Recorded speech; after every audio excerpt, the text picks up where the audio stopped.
Bonjour à toutes et à tous.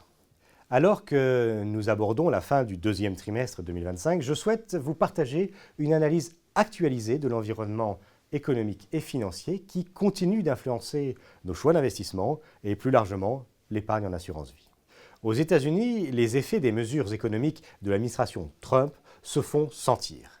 La croissance au premier trimestre est négative, à moins 0,2%, plombée par les dépenses de consommation en repli et par des importations en forte hausse en anticipation de l'application des nouveaux droits de douane. Si la hausse des importations est ponctuelle, le repli de la consommation semble plus durable. En attendant la finalisation du projet de loi budgétaire portant le plan de relance, les perspectives de croissance américaine ont été revues à la baisse à 1,5%. En parallèle, les tensions inflationnistes sont ravivées par la hausse des droits de douane. L'inflation s'établit à 2,7%. Elle est attendue à plus de 3% sur la seconde partie de l'année. Face à cela, la Réserve fédérale maintient une posture attentiste, malgré les pressions de l'exécutif.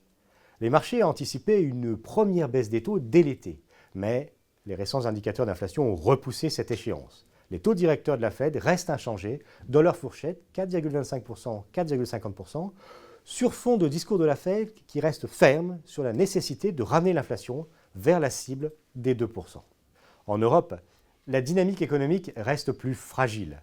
La croissance demeure modérée, attendue autour de 0,8%, freinée par la faiblesse de l'industrie allemande et les incertitudes politiques dans plusieurs pays, dont la France.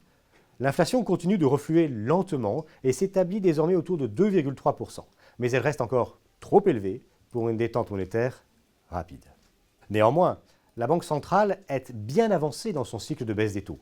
Depuis la première baisse de juin 2024, la BCE a réduit ses taux directeurs de 175 points de base. Les marchés anticipent encore 2 baisses de taux sur l'année, une première à la réunion du mois de juin et une dernière à la réunion de décembre, sous réserve d'un reflux confirmé de l'inflation, notamment dans les services. Les marchés obligataires mondiaux sont actuellement marqués par une forte tension sur les taux longs, en particulier aux États-Unis.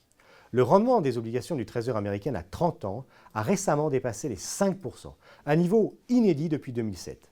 Cette hausse reflète les préoccupations croissantes des investisseurs quant à la soutenabilité de la dette publique américaine et la part importante de son budget dédiée au service de la dette.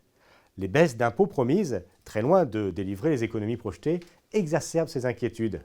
La dégradation de la note de crédit des États-Unis par Moody's a également contribué à cette nervosité. La désescalade dans la guerre commerciale entamée est directement liée à cet emballement. Au Japon, les rendements des obligations gouvernementales à très long terme ont également connu une augmentation significative, atteignant des niveaux records. Cette situation a conduit le ministère des Finances japonais à envisager une réduction de l'émission de ces obligations pour apaiser les marchés. La Banque du Japon reste vigilante face à ces mouvements, consciente que les fluctuations importantes des taux longs peuvent avoir des répercussions sur l'ensemble de la courbe des taux et, par conséquent, sur l'économie. Dans ce contexte, le marché obligataire continue d'offrir des points d'entrée attractifs. Les rendements des obligations d'État et d'entreprise restent élevés par rapport au niveau que nous avons connu sur la dernière décennie. Cette situation bénéficie directement aux fonds en euros. À la MIF, nous poursuivons la réallocation progressive de notre portefeuille vers des obligations de qualité à des taux attractifs, ce qui nous permet d'améliorer la rémunération de l'épargne tout en maîtrisant le risque. La hiérarchie des rendements entre les différentes solutions d'épargne se recompose.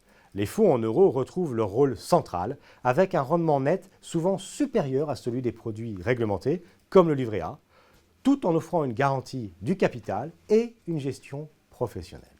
La stratégie d'investissement de la MIF repose sur 3 piliers. 1. Des obligations de qualité. Nous continuons d'investir sur des maturités intermédiaires avec une attention particulière portée à la solidité des émetteurs et à la diversification sectorielle. 2. De l'allocation stratégique en actions. Nous restons sélectifs et concentrés sur des thématiques de long terme. Santé, transition énergétique, infrastructure, tout en ajustant nos expositions en fonction de la volatilité des marchés. Et 3. Une souplesse dans l'allocation. Dans un monde où les équilibres économiques peuvent évoluer rapidement, nous privilégions une approche agile, capable de saisir les opportunités tout en protégeant l'épargne qui nous est confiée. Nous restons attentifs aux décisions des banques centrales, aux évolutions géopolitiques et à la dynamique des marchés pour adapter notre gestion dans l'intérêt de nos adhérents. Merci pour votre confiance renouvelée et à très bientôt pour un nouveau point MIF.